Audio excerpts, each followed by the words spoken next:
Former Minister, you've said that the National Commissioner, Bheki Cele, stabilized SAPS and put many systems and structures in place that made the police function much more efficiently. Then you took over from Cele and you continued the great work, and the crime stats are evident of your superior work as a National Commissioner. Then you were removed. In came Phiyega and was appointed, and based on your oral evidence yesterday, you said that this is when SAPS started losing some of its institutional capacity. Am I paraphrasing more or less your testimony yesterday in that regard? Particularly on the former National Commissioner, Phiyega, and her administration. Okay. So what do you think, or what do you know, what factors or interests led to the appointment of the former National Commissioner, Phiyega, as the National Commissioner? Well, I don't know. I'll be guessing, Honorable Member. Good morning and thank you very much. I'll be guessing what led to that, except the understanding that the appointment of the National Commissioner is a prerogative of the President of the Republic of South Africa, authorized by the Constitution of the Republic of South Africa, that the President will appoint the man or the woman as the Commissioner of the South African Police. So what criteria really that is used, I can't tell. I gave the story myself that I was approached by him that I'll be appointed, and I did not like the job at all because I thought it was a tough job, but he insisted and all that. So but when I was appointed, I had a little bit of understanding of the police. Remember, I was the MSc, I was the chair of the safety and security in KZN. I don't know what would trigger it, or even giving an inch of understanding or thinking that Phiyega could be a national commissioner. I have no idea. So there's actually something you don't know about the political landscape and appointments. No, definitely. I wouldn't know. And the question wasn't so much, Minister, on like what criteria, but what were the material conditions during that time in both the government and the political landscape? I was asking you to speak to that, but I understand if you don't want to comment or you don't have anything concrete to contribute to that. Well, I don't know anything about somebody's prerogative. It's somebody's prerogative, which means it's you and you only, Honorable Member, nobody else. Once it's prerogative, you can do something that we don't understand, but it's your prerogative, and then you must live with it. Okay. So you're pretty much saying that you didn't understand, or you maintain that you don't understand why that decision was taken, but we do understand that it was the prerogative of the President. Do you think, and maybe this is a better question, do you think that the institutional capacity or the decline of it rather was a deliberate process rather than a gradual neglect? And more specifically, whose interests do you think it serves if we have a SAPS that is weak? I guess it was deliberate. I guess it was deliberate. As I've mentioned, you know, the structures that were there were dismantled. Both the operational and the managerial structures were really messed up. So whose interest was it? I wouldn't know. But I could also say it did look like it was across the justice system rather than the police alone.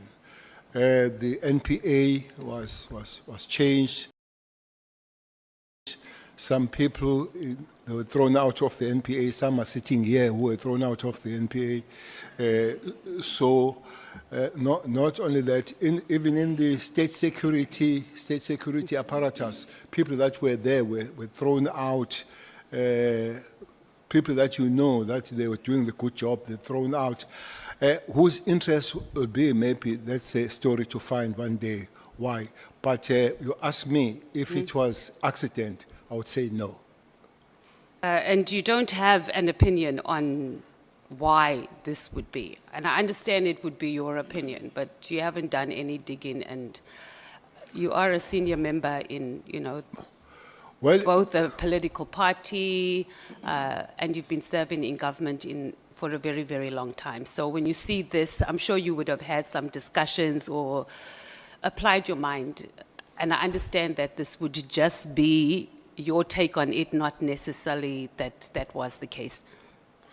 well, the opinion is that if I come, I want to steal, and I know that you have a bulldog, having a chance, I'll take the teeth out of the bulldog so that I do things proper. So maybe somebody was taking teeth out of the bulldog so that can do things the way he wants. And who do you think that was? Those that were leading. Who was leading at that time? Well, Zuma was the president at the So time. it was under the Zuma administration. What was,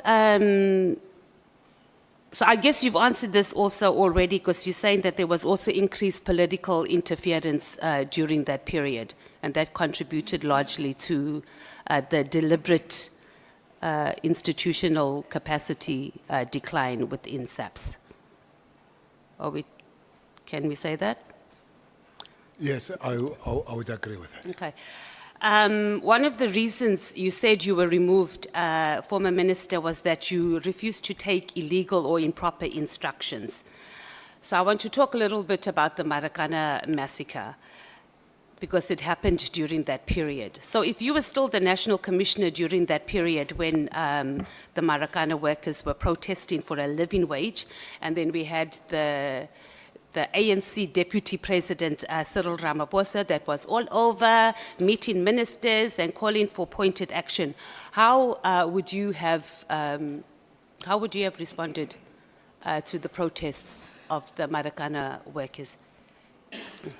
Well, I would be saying this time and again, sometimes I sound arrogant. If I were there, they would not have a Marikana. I sound arrogant when I say, but I can assure you, there would be no Marikana if one was there. Maybe let's take this one. I don't know, I'm not defending Cyril on this one, but I don't know. Cyril was the member of the ANC, was not in government. Yeah, that's who's what the I president said. now. And then he speaks to the Minister of Police, as it happens even today, that people, they speak to the minister. And then the minister speaks to the National Commissioner, and Marikana happens. But the focus up to this day is more on Cyril rather than the minister and the National Commissioner that were there. I don't know how it changed to be that way. For me, I think, again, most of us were crying at the wrong funeral there. To say Cyril is maybe the letter that he wrote or the email, I don't know whether it was a letter. Yeah, that's where I'm going. Yes, but he wrote it to somebody that had to moderate it in terms of implementation. I don't think that the letter from Cyril said, you go and shoot 34 people and die there. I don't think he said so. So I would love how it came about. Another very serious point about Marikana, all of us, we talk about 34 people. We don't talk about 10 people that died before that day, and brutally so. You know, the police that were killed there, and they were cut their manhood and all that kind of thing. We don't talk about that. But you want my opinion on the police shooting on that particular day. Let me give the story of the National Commissioner, who's almost 2 months in the job, and he surely has no understanding of the environment.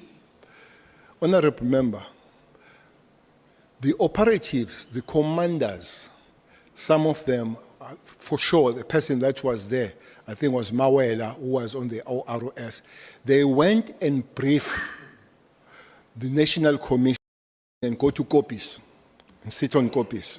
He said, You go and fence that place, put the barbed wire, put the police inside. When the people come, put the tear gas on them. That's the first thing.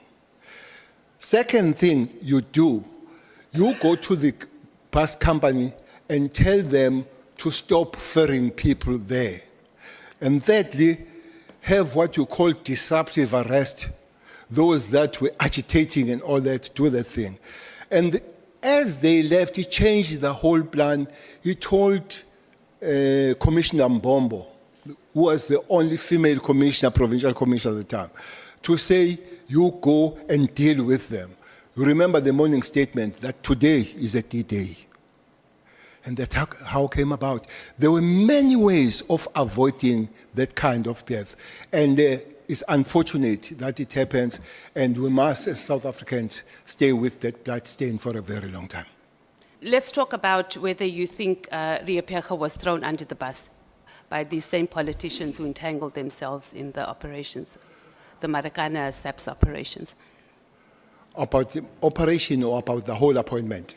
No, the operations during the whole He thrown Marikana himself under thing. the bus. She threw herself? Yes. She wasn't thrown She also? threw herself under the bus. I'm saying okay. she had a good night before when the operatives, the generals, they went to brief her how to handle the situation. And in the morning, there was an announcement to say today is a D-Day, opposing all the briefings that had happened the previous night. So she was given the way out, and she opted to not to ride the bus, but to go under it. So do you think she did that because she was directed by the politicians? I wouldn't know then. Why so? In paragraph 30 to 32 of your witness statement, you spoke about the appointment of Ms. Ria Phiyega as the National Commissioner. Is it your testimony that you believe that that is when the infiltration started, or is it something that had been there all along? Thank you very much. On the comment you made at your opening statement, I do want to make it forward that trying to do the best I can, it doesn't mean that I don't have faults. And I would not sit here and act as a perfect human being. I'm not. That is in relation to your opening statement.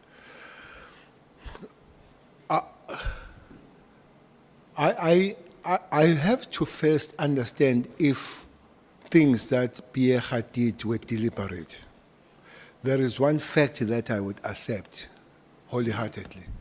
She did not understand the environment that she was in. It's a tough, difficult, energy-sapping environment, very manipulative and so unscrupulous environment to be in.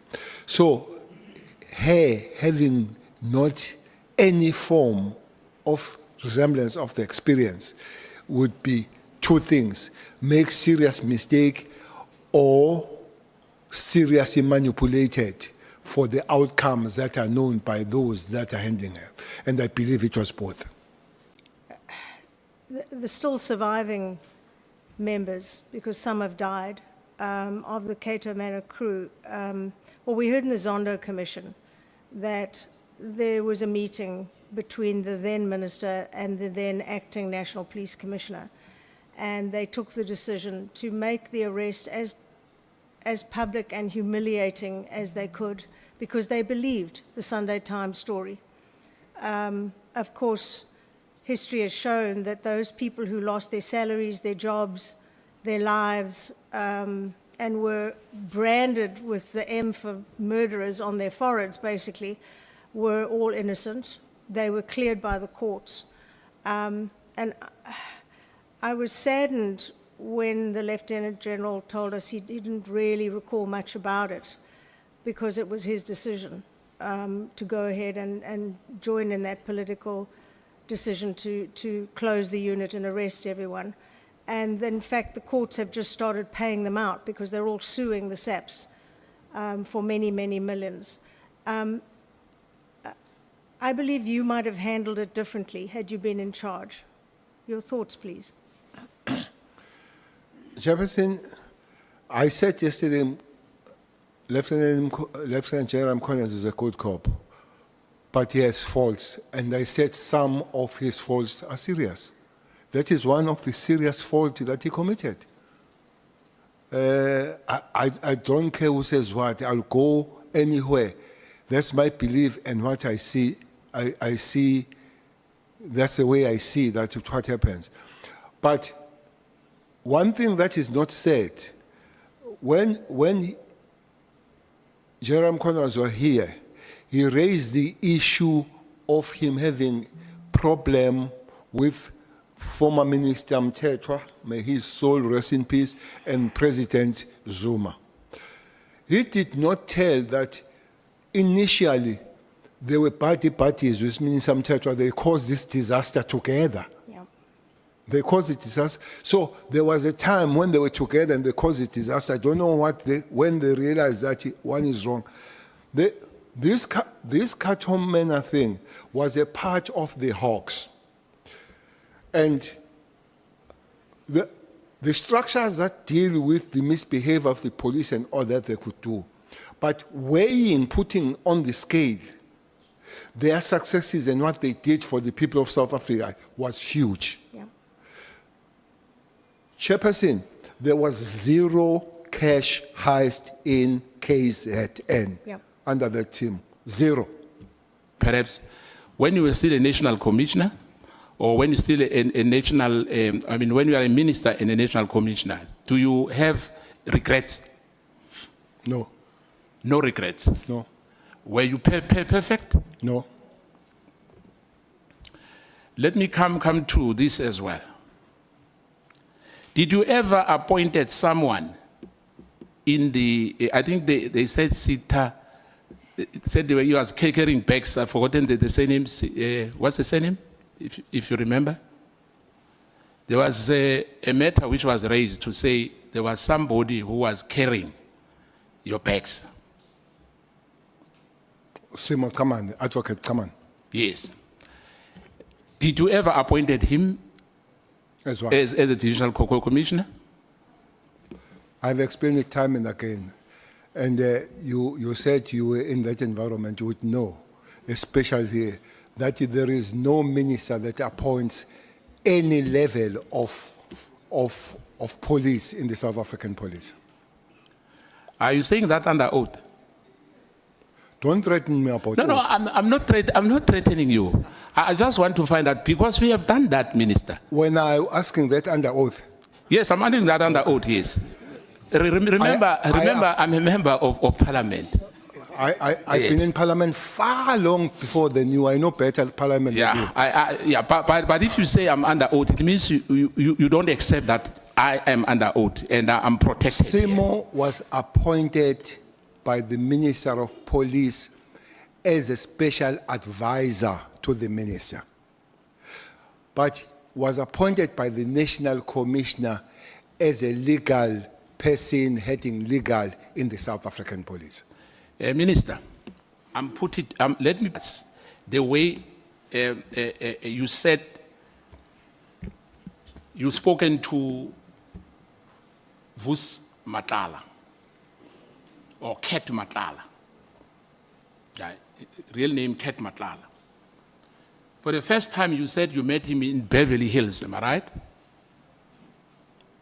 Beverly Hills Hotel. Yes, yes. Yes. That was for the first time. Yes. That was in December, am I right? Yes. Then in January, you went to Pretoria. Yes. And then he gave you his penthouse. Yes. He gave you security. No. You're not secured. As even now, I don't have security. Yeah, I remember you cried some time ago to say you are not safe, and we understand that. Without tears. Now, you met him for the first time. He's offering you a room.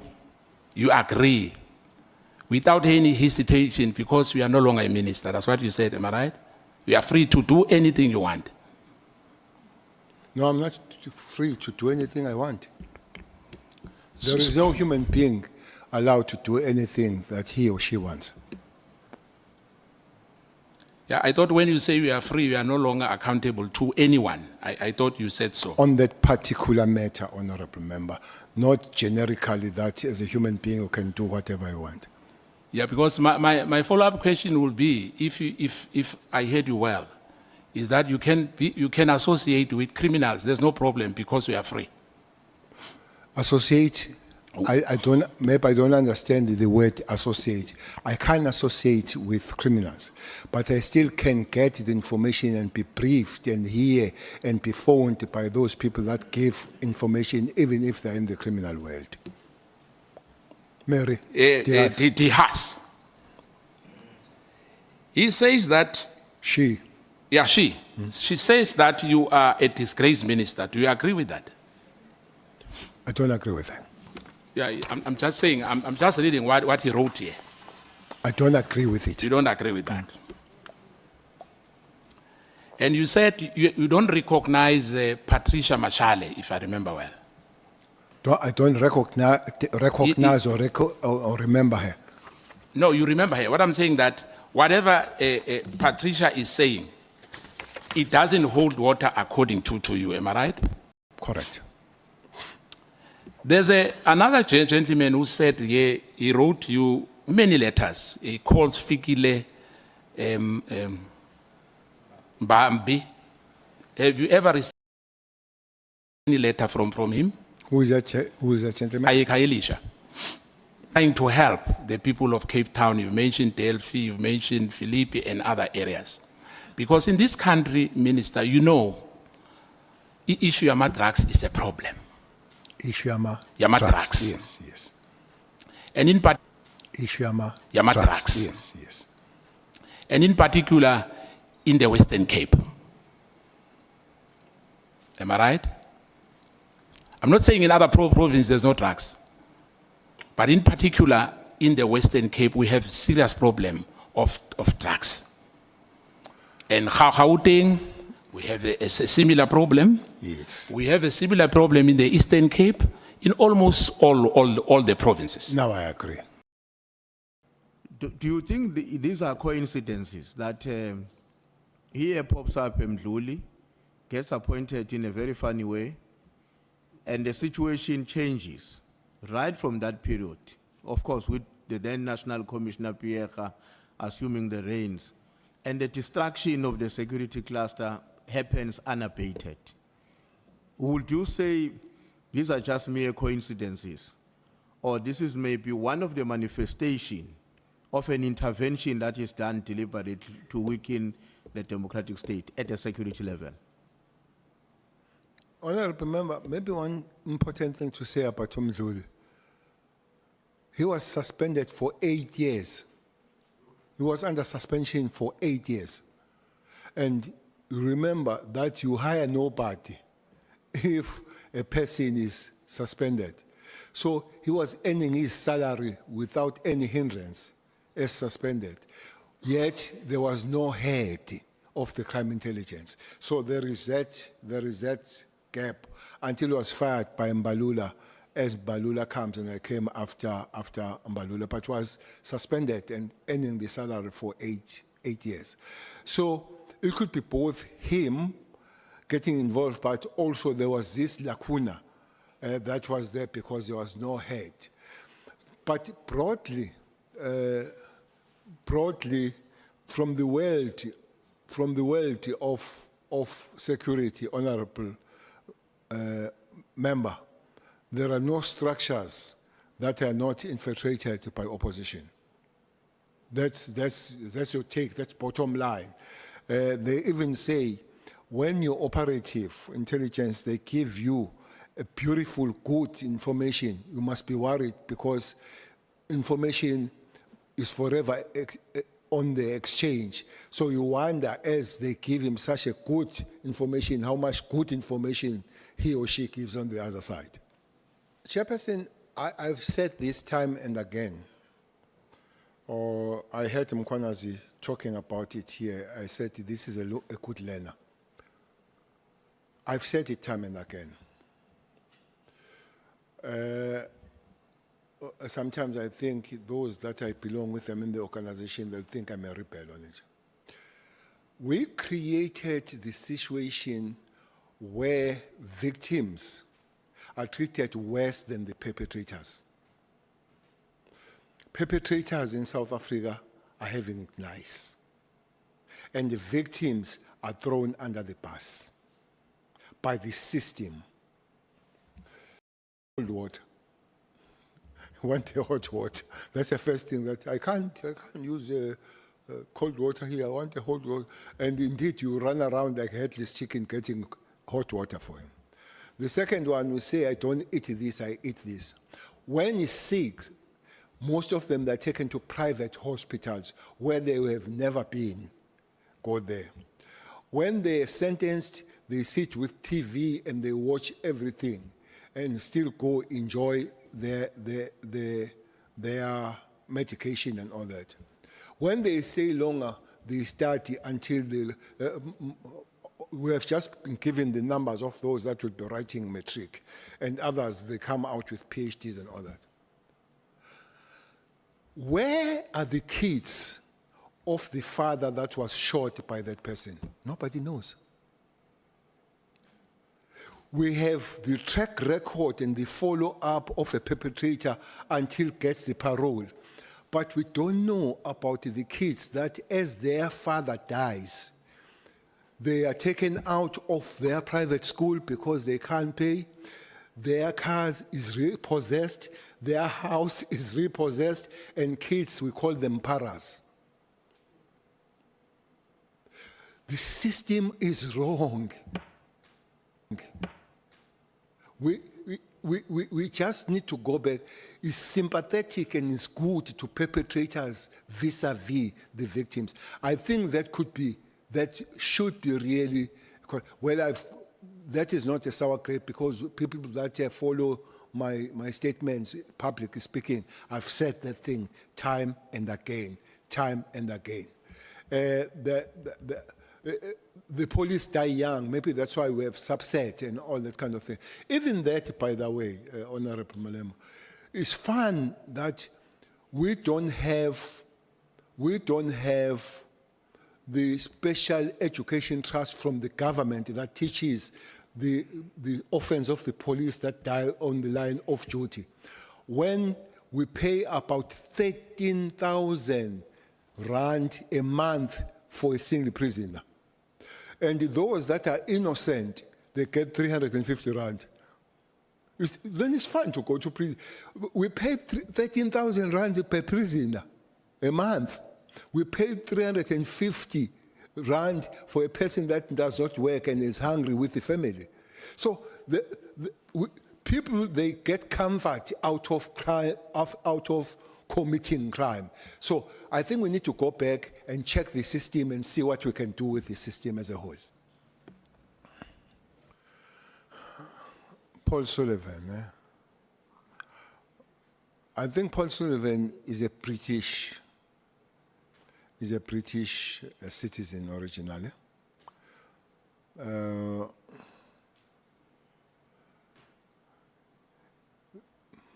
I don't know when he came in South Africa and all that kind of thing. Is one person that he plays big. So for some reason, I've never met him, but he really likes to talk about Cele. That's one person that speaks about Cele. One time was giving the history of Cele, when they were asking where it comes from, what is the history of Cele to be in this line of police. And he said, one time I was a metro police in Durban. He said I was a metro police in Durban. A metro police in Durban, their uniform is nice. By the way, they earn more money than the South African Police Service. The chiefs of metros earn more money than the National Commissioner. That's another thing. That's another awkward thing. That is why this city of Cape Town, where Honorable Cameron belongs, they've taken a lot of members of South African police to Metro, because Metro gives better remuneration than the South African police. Maybe those are things that at a certain given point we'll have to really look at them. Sullivan looks like he's like an octopus. I'm sure you know octopus.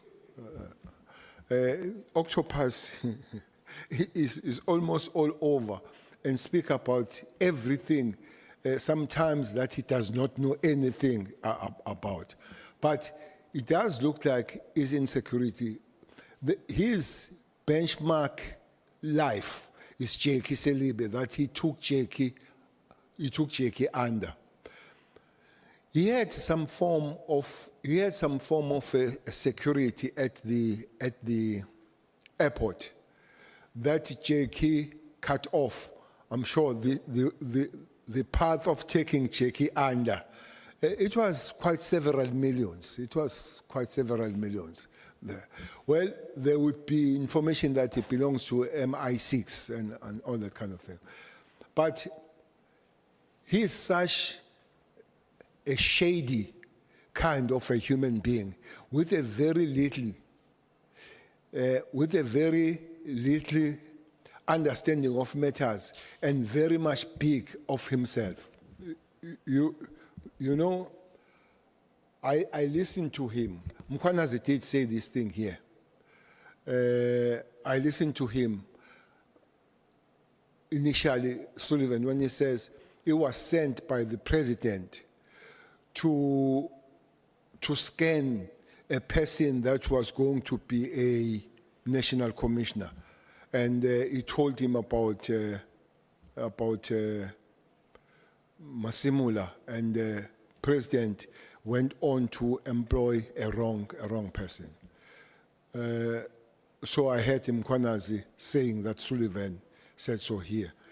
I spoke to somebody this morning who was asking where Mkwanazi took the thing, and they said, no, it was said by Sullivan.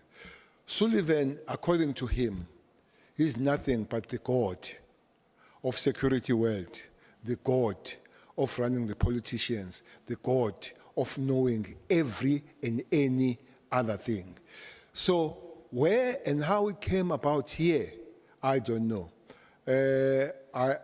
Maybe for that, it's important to end there, but one that it has, because it's not very much verified, could be said at a later stage. But the guy goes much deeper and much problematic about the matters. She has a version of Auntie Mary, but in a more serious and dangerous way. Auntie Mary does it academical. This one does in security way. No, thank you. I'm asking because, I mean, you would have noticed I asked about Mdluli. I'm now asking about this O'Sullivan because these are people who, from what we hear, whose involvement in our security cluster and the impact of their actions have been very, very devastating. Just one other thing. He likes his beer, big time. He likes his beer. He loves his beer. Yeah. Yeah. Well, I hope sooner than later we'll understand what brings them together in that way. He loves his beer. He hates Kumalo. He hates Masimula. He hates Mkwanazi. Now, on the hates issue, Ted. on the There's issue, no problem with Mkunu. he has a problem? Has no. There's no problem? Yeah. Okay. And I think we all have understood that. But besides the fact that you are a retired Minister General, you are not a retired leader of our movement and our people.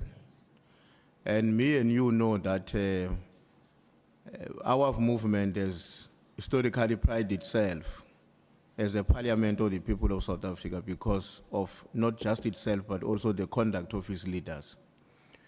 Don't you think that if you look at it now with the benefit of hindsight, that your association in whatever kind it assumes, acquaintance, or there's a word that was used here, in whatever kind that it assumes, don't you think that it does have a negative impact on the standing of the African National Congress. And don't you think in the context like that, you are contributing indirectly in diminishing the standing of the African National Congress by being associated with such characters? Thanks, Chair. That was my last question. Chairperson, when I met Matlala, I was not arrested. I did not even know that he's a wanted for the things that are there. By the way, many of the leaders of Matlala, leaders of the movement, have been seen with Matlala. I hope you have seen his photo with the president. I hope you have, yeah. It's public, is there. And I guess many people would not know, and as I would not have known then, but I repeat of what I said. Taking what I know now, I would not behave as I behaved before I know who he is and what kind of a character. No, I've never been part of dockets of the investigators. Under my job as a National Commissioner and the Minister of Police, dockets don't come close to me. So you don't at all, when you interact with the police, for example, we know that when you were minister, you appear on television regularly at the scene of a crime because of your concern as the Minister of Police, and as you told us in your consultation, you're an elected office bearer, official, and the people, when something happens like the tavern killings, when those youngsters died in the tavern, you go to the scene of the crime because the community are not asking, where's the National Commissioner, where's the the Provincial Commissioner? They want to know, where's the Minister? In many times, you will go there because the communities are making that call to say, where is the minister? And the member sitting behind you, Honorable James, will also remember that there were many calls, especially to Westbury, where we'll go and explain. Places like Enyobeni, people will send, will listen to them in the morning as kids have died the last night, where is the minister and all that. I've found out with my work that people don't expect National Commissioner to come and explain as communists. They expect politicians, the minister, to come and explain what has happened. And they'll even further argue to say, you are a public representative. We elected you. We did not elect the commissioner. Their job, commissioners, is to work on the crime scene, arrest and investigate. The job of the politicians is to link up and talk with the people there. Information SC, I was bombarded heavily of not attending the crime scene of AKA. Everybody was asking, where is he? We didn't see, he knows what happened and all that. Instead, I went to see the parents here in Johannesburg. I visited the parents and I spoke with the parents and all that. Maybe today I can take also the opportunity, because in the social medias and everybody said, AKA father snapped me and they shook hands from Kwanazi in court. That day I took the flight with AKA father from Cape Town. We spoke from there. We spoke at the airport and we agreed that we'll meet at the courthouse. So had no business then to come and shake the hand when we have met that early in the morning, when we moved together from all the way from Cape Town to here. So I wanted to make that. But I had a lot of a link. I had a lot of a link with the family, with AK. But for that fact that the father would phone and ask, have we found anything? So now and again, I would ask from the provincial commissioner to find out is there any positive story that we can tell the family? One thing about that case, it was quite a difficult case to investigate. They would tell you things that they are close, but never reach where they were supposed to reach. But nonetheless, you'll be told that we're still working on it, so that you are able to let the family know. Using allegedly confidential or information and putting it in the papers, and you also seem to have a problem with our system of parole. There was a famous statement here that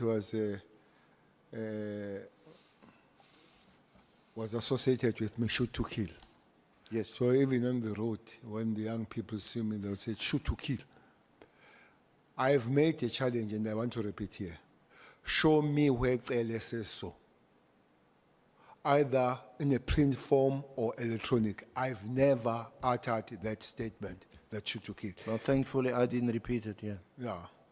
It has been interpreted from my stance to say police cannot die with the guns in their hands. And I stand by that. SC, there are two ways of policing in South Africa. You police the masses that have a right to complain, have a right to march and all that kind of stuff. And you cannot use force to those people. That's why you train POP, public order policing, to go and deal with those people that are legitimately complaining about those things. There are those that they plan to eliminate whoever on their way as they go to do their work. Those people like cash in transit. Therefore, that's why you develop your NIU, your TROT, your special task force. So the policing will be forever to approach what is a danger in front of you is an ordinary South Africans demanding the rights that they should have, and you police them as such. Or are the criminals that